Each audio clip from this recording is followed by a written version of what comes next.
আলিপুরদুয়ার বিধানসভা কেন্দ্রে বিজেপি প্রার্থীর নাম ঘোষণা হয়েছে পরিতোষ দাস, আর তাকে পছন্দ হয়নি এক শ্রেণীর বিজেপি কর্মীদের, আর তার জন্য তুমুল অশান্তি। তুলকালাম বিজেপির পার্টি অফিস ভাঙচুর করা হলো, ভাঙা হলো সিসিটিভি, জ্বালানো হলো আগুন। আলিপুরদুয়ারের এই ছবি।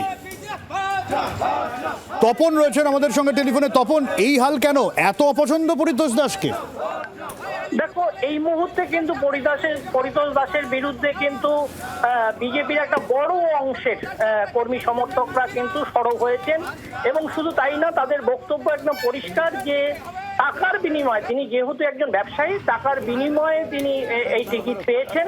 তারা চাইছেন যে সংগঠনের কোনো ব্যক্তিকে এখানে প্রার্থী করা হোক, সে যেই হোক না কেন, কিন্তু বিজেপি সংগঠনের লোক এখানে টিকিট পাক, সেই দাবি কিন্তু তারা করছে।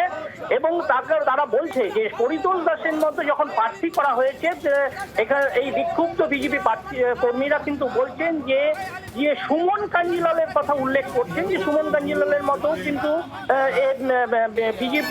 বিজেপির টিকিটে জয়ী হয়ে পরিতোষ কিন্তু তৃণমূল কংগ্রেসে চলে যেতে পারেন। যদি বিজেপি ক্ষমতায় না আসেন, তাহলে কিন্তু এই সম্ভাবনাও কিন্তু রয়েছেন। সুতরাং বলাই যেতে পারে এই মুহূর্তে কিন্তু যখন পরিতোষ দাসের বাড়িতে বিজেপির একটা অংশের লোক যখন তাকে ফুল দিয়ে সমর্থনা জানাচ্ছেন, ঠিক তখন বিজেপি পার্টি অফিসে, জেলা কার্যালয়ে কিন্তু উল্টো ছবি কিন্তু। একদমই একদম একদম। অনেক ধন্যবাদ।